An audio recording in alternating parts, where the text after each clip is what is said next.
എലപ്പുള്ളിയിലെ വൻകിട മദ്യനിർമ്മാണശാലയുമായി സർക്കാർ സർവ്വസഹായവും ചെയ്യുമ്പോൾ വെള്ളം ലഭിക്കാത്തതിനാൽ പ്രവൃത്തി ആരംഭിക്കാൻ കഴിയാതെ സർക്കാരിന്റെ കീഴിലെ മലബാർ ഡിസ്റ്റിലറി എന്ന വാർത്ത കൂടി വരുന്നു അനുബന്ധമായി.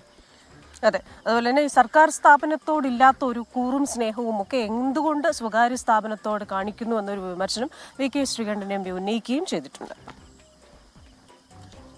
മേനോൻപാറയിൽ പൂട്ടിക്കിടന്ന ഷുഗർ ഫാക്ടറി ഏറ്റെടുത്ത് മലബാർ ഡിസ്റ്റിലറി സ്ഥാപിച്ചത് 2009-ൽ. 10 ലൈൻ ബോട്ടിലിംഗ് പ്ലാന്റ് തുടങ്ങാനായിരുന്നു ആദ്യ പദ്ധതി. പിന്നീട് ജവാൻ മദ്യം ഉൽപ്പാദിപ്പിക്കാൻ തീരുമാനമായി. 25 കോടി രൂപ ഇതിനായി ബെവ്കോയ്ക്ക് അനുവദിക്കുകയും ചെയ്തു. പക്ഷേ മേഖലയിലെ കുടിവെള്ളക്ഷാമം തിരിച്ചടിയായി. പ്ലാന്റിലേക്ക് ദിനം പ്രതി ആവശ്യമായ 2 ലക്ഷം ലിറ്റർ വെള്ളം കണ്ടെത്തുക അസാധ്യമായി. ഇതോടെ പദ്ധതി അനന്തമായി നീണ്ടു. ഇത് സർക്കാരിന്റെ മലബാർ ഡിസ്റ്റിലറീസ് ആണ്. ഇവിടുത്തെ പ്രത്യേകത 25 കോടി രൂപ ചെലവഴിച്ച് ഇവിടെ നിർമ്മാണം ആരംഭിച്ച് അത് ആ നിർമ്മാണ ഘട്ടത്തിൽ തന്നെ തുടക്കത്തിൽ തന്നെ കിടക്കുകയാണ്. വർഷങ്ങൾ കഴിഞ്ഞു, ഒരു തുള്ളി വെള്ളമില്ല, ഒരു ബോട്ടിലുമില്ല, ഒരു മലബാർ ബ്രാൻഡിയുമില്ല. എവിടെ കേരളത്തിന്റെ മലബാർ ബ്രാൻഡി?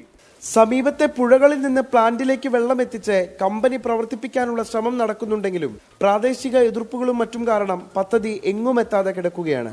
ഇതേ സ്ഥലത്തിന് 6 കിലോമീറ്റർ അപ്പുറത്താണ് വിദേശ കമ്പനിക്കായി സർക്കാർ സർവ്വ സൗകര്യങ്ങളും ഒരുക്കി നൽകുന്നത്.